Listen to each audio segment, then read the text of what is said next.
you. Have a nice day. What? So did I steal something? Thank you. Grab my car like that? What's wrong with you? Can I get your name and badge number? I don't have a badge number. You don't have a badge number? No, because I don't work for here. You don't have a badge number? No. What's your name? Officer what? Why do you need to know? You work for? You want to know all these questions because you were stopped. I do, yeah. Okay. I was wrongfully stopped. You grabbed my car. Because you weren't listening. I was calling you back there. I don't have to listen to you. Because I'm the police. No, I don't. Yes, you do. Police. It's POLICE. You're a servant. You work for me. Yeah. Look at you talking about. Look at my face. I'm trying to do my job. Where you about to grab somebody else's card? You don't got no name and badge number though? You're good. No. You don't got no name and badge number? No, I don't. So why did you grab my car like that? You thought I was stealing? Officer Karen, you didn't provide your name. Put it up full mask. If you would have simply done what you are required to do by way of the policy and protocol of law enforcement, he's correct about you being an official of the government. Public servant is the contextualization typically, meaning you're paid by the taxpayer. Thus, identification is usually a courtesy and, once again, part of policy, even if that identification comes by way of a badge number, first initial, last name, et cetera. Different agencies have different protocols. The one protocol that no agency has is you don't say anything. You tell them nothing. You have to identify yourself. All right, so the post of the video added more context in the video description, and I'm happy to provide that context. So here's what the poster said via the allegations. On Thursday, February 13th, this police officer illegally grabbed my card and stopped me from leaving Walmart. Also, she accused me of stealing without any evidence. While I was trying to explain myself, this officer told me to, quote, shut up, and demanded me to show her my receipt. Once I showed her the receipt, she realized everything in my cart was paid for. She lost her temper and proceeded to knock my phone down out of my hand. I feel I was prejudiced. I was discriminated, traumatized, and under emotional distress. There's more. After this verbal altercation, my stomach and head were hurting. I also wake up in the middle of the night in cold sweats thinking about this incident. The officer failed to identify herself or badge number when requested by a citizen. She had no city/district on her badge, nor did she have a badge number displaying. I honestly couldn't tell if she was a real officer. Now, this gets interesting, right? Maybe she is a post-certified police officer, perhaps for another jurisdiction, perhaps that jurisdiction. Maybe she's working as a security guard, but a cop. But wait, we got more information.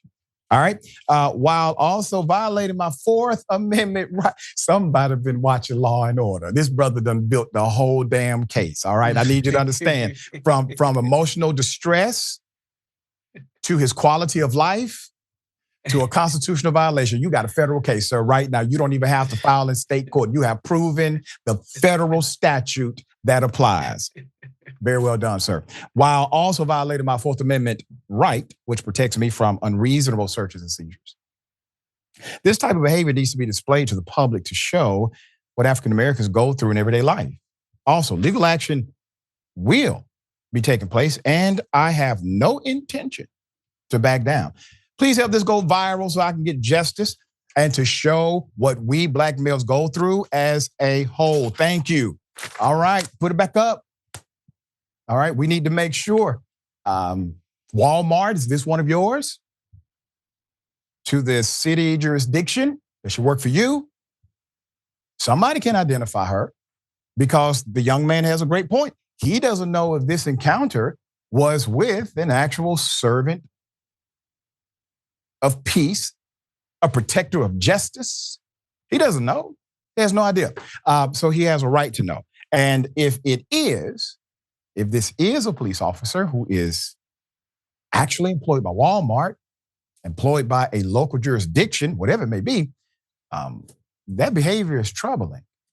And to the dear brother who properly contextualized this whole thing for us and provided the narrative and what he's been going through, I do hope that you have brighter days in front of you. And I will also say this, if she was working for Walmart at the time, Walmart did this to you. I just want to remind you of that, brother. And to any attorney who's listening that may want to help this young man. All right, man, you know, Woz, it's real easy not to end up on Indisputable during the Karen segment. I get conflict. If she would have said, listen, I got a call from one of the store managers and that call was wrong and I'm apologizing to you. If that would have happened, that doesn't end up on Indisputable, okay? That cause and effect, we understand it, you make a mistake. And it's amazing to me that when a person is accused of stealing and the authority, whatever that authority may be, finds out they're not stealing, why isn't it? Why are they never relieved, Wosny? Why are they never happy this person is actually a stand-up citizen? Why are they mad that the individual is a decent human being? Yeah, it's funny, man. She didn't even have the presence of mind to go with the TSA. The stop was random. You know, we just randomly stopped folks. And hey, you just happen to be, you know what I mean? It was your unlucky day. We randomly stopping folks in there. I'm sorry to disrupt. And that's the thing. It's just the lack of humility. This idea that because you're black, you should expect to be searched. Like, I don't care that you actually paid for everything that's in your case. You're a black person. You should be used to this by now. So get over it. No, you don't get to know my name. You don't get to know my badge number. There's no sort of sense that like she's working with a community of law-abiding citizens of which this brother is a part of. It's like, no, you're part of a group of people who we see as the problem. And so we just didn't happen to get you this time. Doesn't mean we're not gonna get you again. And you don't get to know my name, which I feel like that's illegal in most states. If somebody asks you what's your name, yeah, this is the officer. I'm always abiding by the law. What's the problem with telling you the name? Right. It's just kind of telling that this lady took it as like, where do you get off questioning my tactics? You're black. Yeah. And the irony is, in my opinion, she did not provide her name or identifying information because she didn't want him to report her violations. Okay. And in doing so, because he has no other remedy, the video has to go viral to identify who she is, who she was employed with, et cetera, et cetera. All right, we'll bring you updates as they come. I will look for that lawsuit forthcoming.